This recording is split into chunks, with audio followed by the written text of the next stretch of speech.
Halo sobat, kembali lagi bertemu dengan saya di video ini dan channel ini. Kali ini tuh saya tuh mau membeberkan mengenai bencana besar ya, tragedi besar yang sudah diramalkan Jayabaya untuk Ratu Adil. Jadi Jayabaya ini ternyata dia mendapatkan bocoran dari Sang Maha Kuasa mengenai garis-garis hidup. Jayabaya ini sendiri itu artinya lepas dari malapetaka, lepas dari bahaya. Ini adalah ramalan di mana diambil dari garisan Sang Maha Kuasa yang dibocorkan dan dibentuk dalam bentuk ramalan.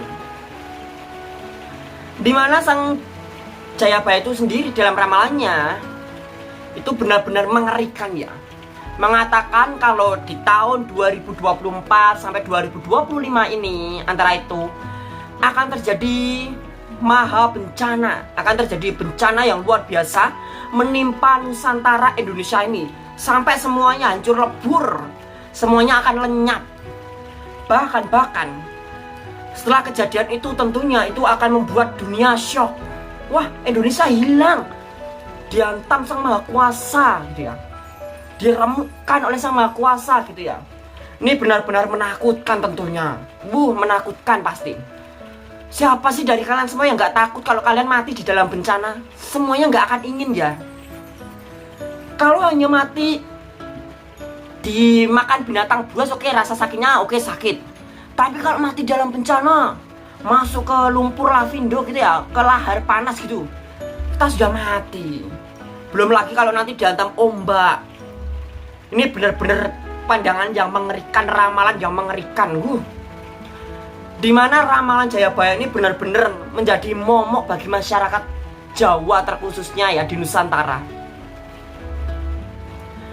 Tetapi mungkin hal itu juga akan terjadi, dan mungkin hal itu akan tetap terjadi. Karena apa? Melihat bentuk struktur geografis dari Indonesia sendiri. Apalagi Indonesia melewati ring fire, cincin api ya, cincin api Pasifik ya, ring fire of Pacific ya tuan, cincin api Pasifik gitu ya. Ini benar-benar mengerikan loh. Dimana kalau hal itu benar-benar terjadi dan Jayabaya mengatakan antara 2024 dan 2025 itu tandanya menjelang tutup tahun 2024 maupun mengawali tahun 2025 akan terjadi, selain tragedi ditutup di akhir tahun 2024 akan terjadi tragedi besar. 2025 awal tahun akan diawali dengan sesuatu yang sukar bagi dunia, sesuatu yang benar-benar luar biasa menghantam dunia, sukar bagi dunia. Dan mungkin seluruh dunia nanti juga akan terkena dampak dari semua yang terjadi di Indonesia. Seluruh dunia nanti juga kena dampak. Ini benar-benar sangat mengerikan. Ini benar-benar sangat mengerikan. Dimana kehancuran zaman ini mungkin akan tetap terjadi ya. Apalagi disangkut-sangkutkan dengan mitos-mitos terdahulu. Mitos apa itu namanya? Sesubakir, mitos apa tuh? Ratu Adil atau Sabdo Palon gitu ya. Mitos-mitos terdahulu gitu ya. Wah, ini pasti menjadi momok yang mengerikan gitu ya. Ya, khusus saya sendiri sebagai anak Tuhan, saya sendiri sebagai anak Tuhan gak percaya tuh. Apa itu Sabdo Palon? Siapa itu Sesubakir? Nggak tahu. Yang saya tahu di dalam hidup saya itu adalah Tuhan Yesus. Tuhan Yesus dan Yahweh Allah Bapa beserta Roh Kudus, karena saya agamanya Kristen. Kalau Anda punya agama, kalau agama Anda Islam, Hindu, Buddha, Anda pilih mana? Lebih percaya dengan mitos-mitos yang nggak jelas atau lebih percaya dengan keyakinan, dengan agama Anda? Dan saya rasa Anda akan tetap lebih percaya dengan agama. Lebih percaya dengan agama, apalagi agama itu mumpuni ya. Di dalam ajaran Islam menyatakan Imam Al-Mahdi akan datang menjadi akhir zaman. Di dalam kekristenan, Yesus Kristus akan datang kedua kalinya sebagai bentuk akan munculnya akhir zaman.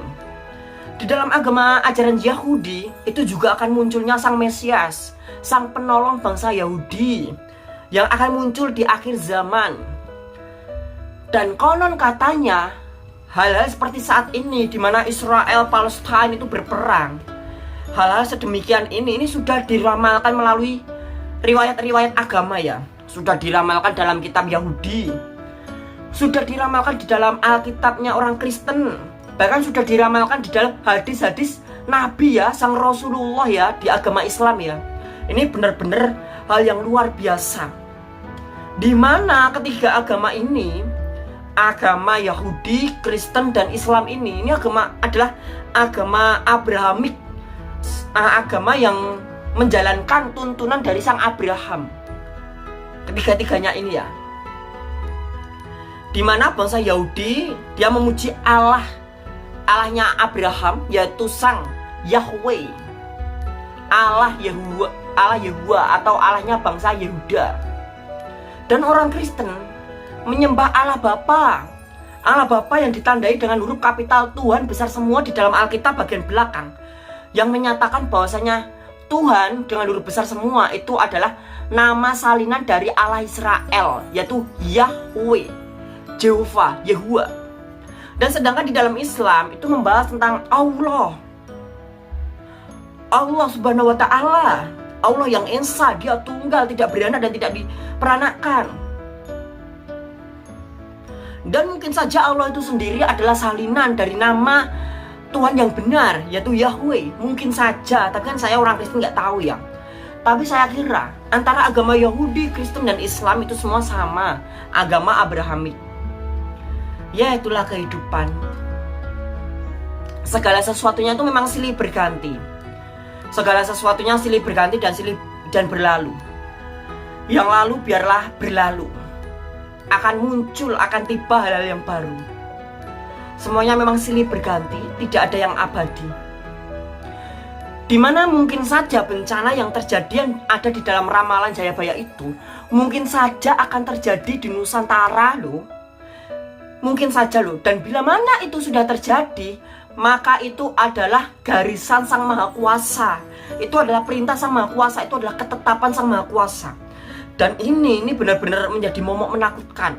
Benar dan tidaknya ramalan itu kita nggak tahu. Kita sendiri sebagai orang beriman, kita tidak diperbolehkan mempercayai ramalan. Kita nggak boleh itu percaya ramalan, katanya musyrik gitu ya, menduakan Allah Subhanahu wa Ta'ala gitu ya. Kita tidak diperbolehkan mempercayai ramalan, mengimani ramalan. Dan ini benar-benar sungguh luar biasa. Dan bila mana itu terjadi, itu menjadi nasib kalian semua. Bila mana semua itu terjadi, itu akan menjadi nasib kalian semua.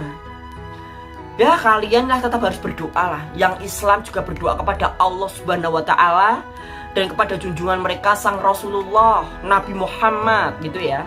Dan bila mana orang Yahudi, maka orang Yahudi juga harus berdoa kepada Sang Maha Kuasa, kepada Allah Yahweh, Allah bangsa Yehuda, bangsa Israel, pemberi kemenangan bangsa Israel ya.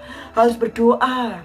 Dan bila mana kita orang Kristen, kita juga harus berdoa kepada Yesus Kristus, sang juru selamat kita, Tuhan, sang ahli pekerja, dan dia Allah Bapa, dia juga Allah kita, Allah tunggal kita. Kita juga harus tetap percaya kepada Yesus sebagai juru selamat, dia kunci, kepada Allah Bapa Yehuwa, karena dialah yang mempunyai kerajaan surga. Dan juga kita harus percaya kepada Roh Kudus, karena semua yang terjadi atas kuasa Roh Kudus. Roh Kudus bekerja di setiap manusia, untuk manusia. Ini benar-benar luar biasa. Dan apapun agama kalian, entah agama Hindu dan Buddha, kalian juga harus berdoa. Kalian juga harus berdoa kepada junjungan kalian, Tuhan kalian.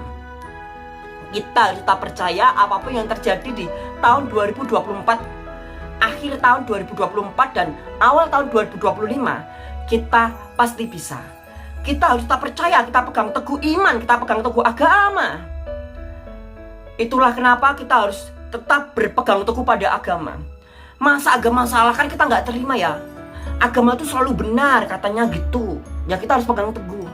Itulah kisah video kali ini. Jangan lupa klik like dan subscribe video kali ini. Nyalakan lonceng notifikasinya dan komen di kolom komentar.